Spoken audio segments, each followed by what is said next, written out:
E aí, galera, bom dia! Bom início de semana pra gente. Que a semana seja abençoada, que a gente consiga produzir bastante. Vamos dar continuidade ao capítulo 7 do livro 2, tá certo? A Teia da Vida. Agora a gente vai terminar o capítulo.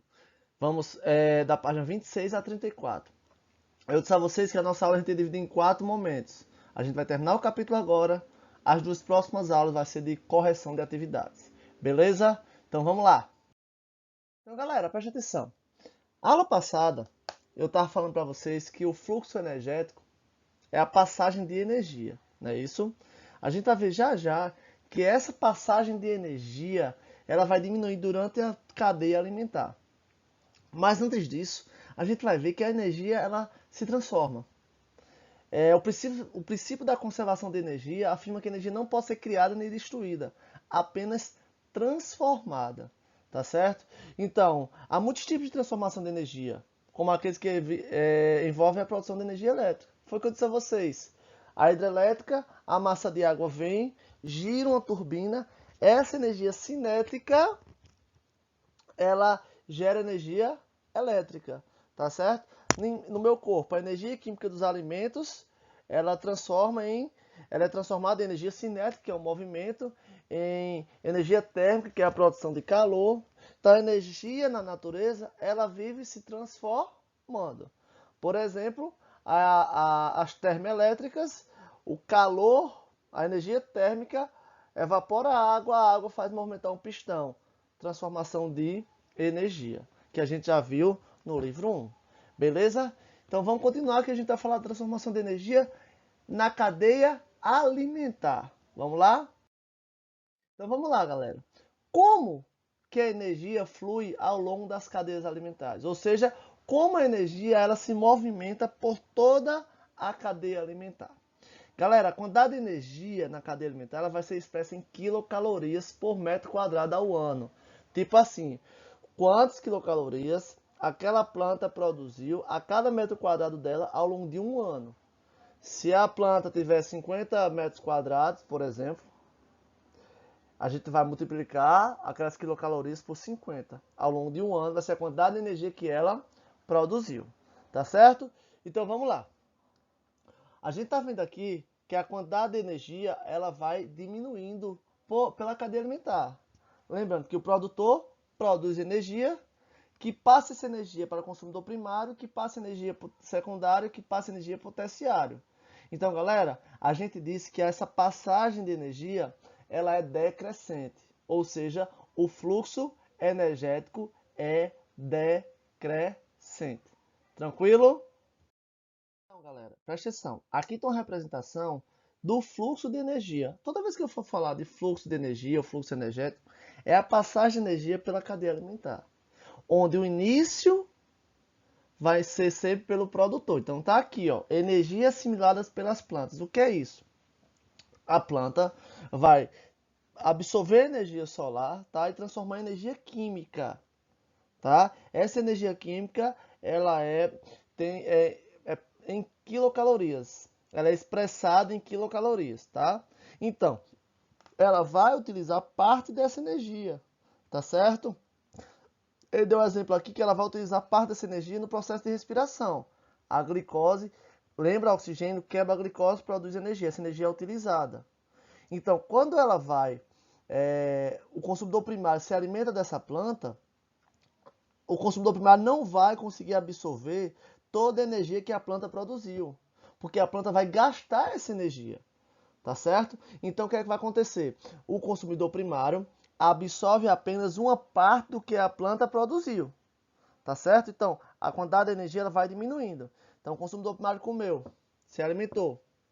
Ele absorve uma parte da energia, tá? A outra ele libera. Aqui está liberando em forma de fezes, por exemplo. Ele conseguiu absorver uma parte, tá? A outra parte que não é digerida, a matéria que não é digerida, que ele ia fornecer energia, vai ser eliminada com as fezes. Então, presta atenção. Eu como 1 quilo de carne. Esse 1 quilo de carne todo, eu vou conseguir absorver esse quilo de carne? Não, claro que não. Uma parte sairá junto com as fezes.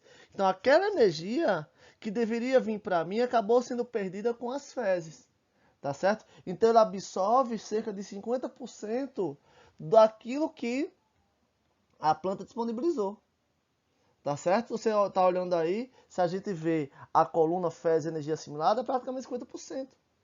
Aí o que é que ele vai fazer? Ele vai utilizar essa energia. Ele vai utilizar essa energia, por exemplo, no processo de respiração. Então, da energia que ele assimilou, tá? Ele vai passar todo para o consumidor secundário? Claro que não.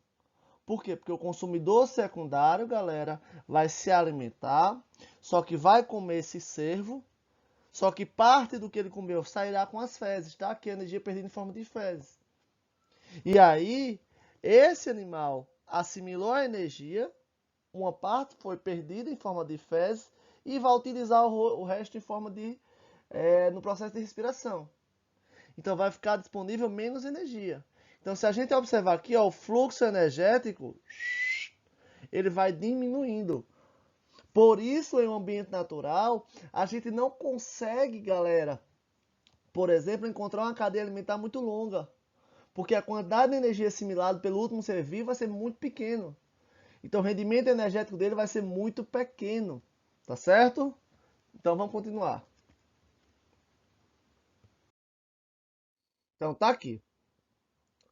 Galera, os níveis tróficos vai corresponder à posição do indivíduo na cadeia alimentar. Quando eu digo que o fluxo energético é decrescente a cada nível trófico, é a posição do indivíduo na cadeia alimentar. Por exemplo, o primeiro nível vai ser ocupado sempre pelos produtores.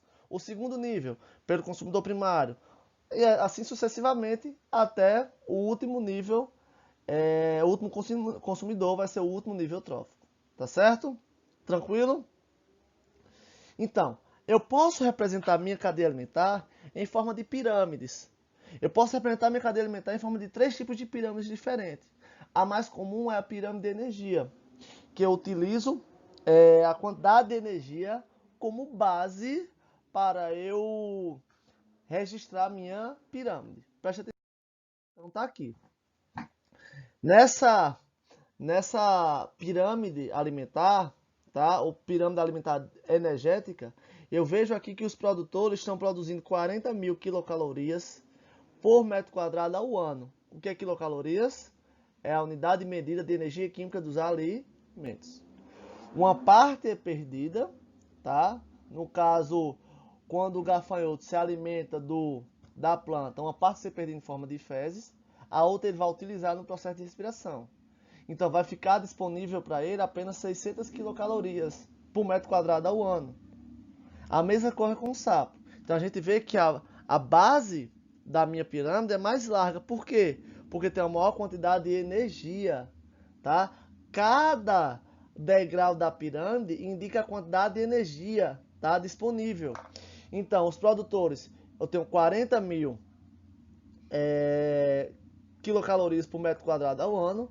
O meu consumidor primário 600, o meu consumidor secundário 40. Então, minha pirâmide energética, galera, vai ter sempre a mesma disposição, porque sempre o fluxo energético vai ser decrescente. Sempre a quantidade de energia em uma cadeia alimentar vai ser decrescente.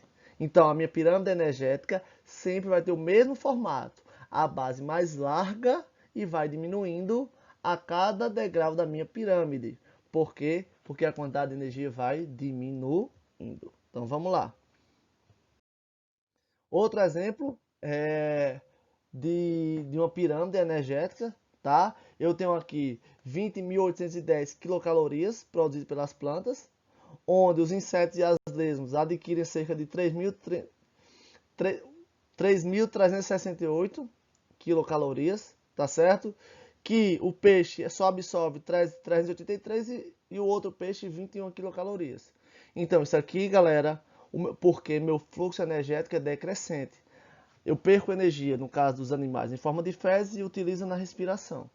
As plantas perdem energia ou utilizam essa energia no processo respiratório. Tá certo? Então, continuando.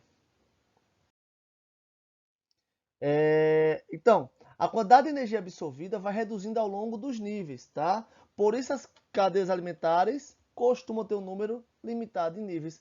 foi o que eu falei para vocês, tá?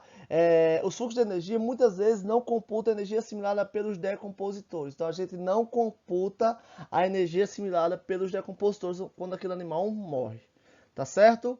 Não precisa, a gente não computa a energia assimilada pelos decompositores. Então, falar de novo, em uma cadeia alimentar, eu não encontro, perdão, em um ecossistema, eu não encontro cadeias alimentares muito longos. Por quê? Porque simplesmente a quantidade de energia vai ficando menor a cada nível. Coloca na cabeça, o fluxo energético ele é decrescente, tá certo? Então vamos lá.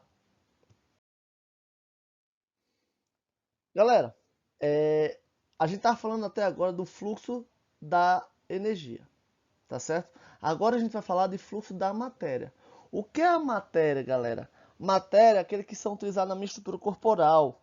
Proteína é matéria, carboidrato é matéria, cálcio é matéria, tá? Então, essa matéria ela é passada quando a gente, por exemplo, quando eu me alimento do boi, eu me alimento da proteína do boi, eu me alimento do carboidrato do boi, eu me alimento da matéria do boi. Então essa matéria, galera, ela também é passada por toda a cadeia alimentar. Não é só energia, até porque a energia está contida na matéria, tá? A glicose armazena energia, o lipídio armazena energia. A energia está contida na matéria. Então, para absorver energia, eu estou absorvendo matéria, tá certo? E quando eu morrer, essa minha matéria, ela vai ser decomposta pelos decompositores. E essa matéria vai se voltar em forma principalmente de sais minerais para as plantas poderem absorver, tá certo?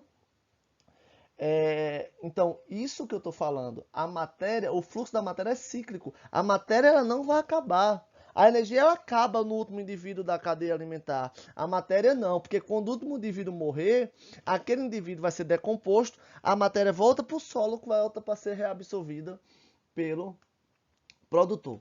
Então, bota isso na cabeça. O fluxo energético ele é decrescente e ele vai acabar, a energia acaba. A planta vai ter que produzir tudo de novo. Já o fluxo da matéria não. O fluxo da matéria ele é cíclico.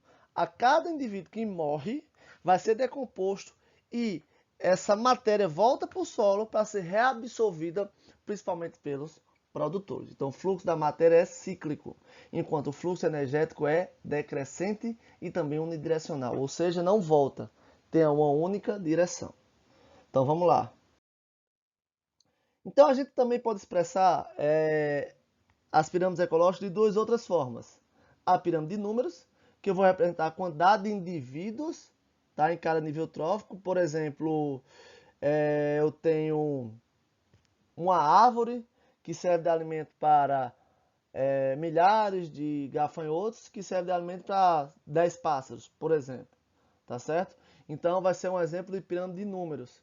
E a pirâmide de biomassa, que é o que está expresso nessas pirâmides aqui do lado, eu utilizo a quantidade de matéria do indivíduo. Então, 4 gramas de fitoplâncton vai servir de alimento para 21 gramas de zooplâncton, que vai servir de alimento para 15 gramas de peixes. Tá certo? A pirâmide de biomassa, a pirâmide de número, ela não necessariamente vai seguir uma ordem, como a de energia. A energia vai ter sempre a mesma ordem. O degrau de baixo mais amplo, e depois vai diminuindo, porque o fluxo energético é decrescente. Mas tanto a pirâmide de números como biomassa, eu posso ter formas diferentes, vai depender da minha cadeia alimentar. Tá certo? Então olha aqui, isso aqui é a pirâmide de números. O exemplo que eu estava dando aqui por exemplo, 1.500.000 pés de capim serve de alimento para 200 mil gafanhotos, que serve de alimento para 90 mil sapos, que serve de alimento para uma cobra. Por exemplo, isso é o ano, tá certo? Para uma cobra. Isso está exagerado esses números, mas só para a gente ter ideia. Já aqui, por exemplo, galera, a minha base é menor. Por que a minha base é menor? Porque eu tenho árvores grandes. 200 árvores vão servir de alimento para 150 mil lagartas, tá certo? Que vai servir de alimento para 120 mil pássaros, que vai servir de alimento para duas águias, por exemplo. Então a pirâmide de números, dependendo da minha cadeia alimentar, eu posso expressar de formas diferentes. De novo, lembrando, a pirâmide energética sempre vai ter o mesmo formato, porque o fluxo energético sempre vai ser decrescente, independente da cadeia alimentar, tá certo? E aí, galera, existem vários tipos de impactos numa cadeia e numa teia alimentar. E o homem, ele está diretamente relacionado, ligado a esse tipo de impacto. Por exemplo, a partir do momento eu tenho uma cadeia alimentar capim, zebra e leão, e eu tenho caça de leão, eu estou afetando toda a minha cadeia alimentar, porque quando eu tiro o leão, é o leão que limita a quantidade de zebras. Então, se eu tiro o leão, a quantidade de zebras aumenta. Se eu tenho muita zebra, vai comer muito capim, a quantidade de capim vai diminuir. Então, isso, galera, estou ocasionando um desequilíbrio ecológico muito grande. Qualquer indivíduo que eu interfira em uma cadeia alimentar, toda a cadeia alimentar, sem exceção, vai sofrer um impacto. Tá certo? Então, aqui está alguns exemplos de impactos que a gente pode causar. Caça predatória, destruição da vegetação natural. Então, se eu tenho uma vegetação natural e destruo para plantar capim, aqueles indivíduos que se alimentavam daquela vegetação natural, talvez não se alimentem do capim. Então, eu estou interferindo em toda uma cadeia alimentar. Tá certo? Então, vai afetar o meio ambiente e ocasiona a extinção de alguns seres vivos. E também possibilita a entrada de espécies invasoras. Se eu tirei as árvores do capim, eu posso estar trazendo com o capim espécies que se alimentam do capim, tá? Que não necessariamente era aquela espécie que existia naquele ambiente anteriormente. É o que a gente chama de introdução de espécies invasoras, tá certo? Tranquilo? Então, esses dois vídeos aqui, eu vou deixar o link para vocês verem o problema de introduzir uma espécie invasora no ambiente. Todo ecossistema vai sofrer desequilíbrio. O link vai estar lá no formulário, tá certo? Valeu, galera. Beijo para vocês. Qualquer dúvida a gente tira no ao vivo, nosso encontro ao vivo. Tchau!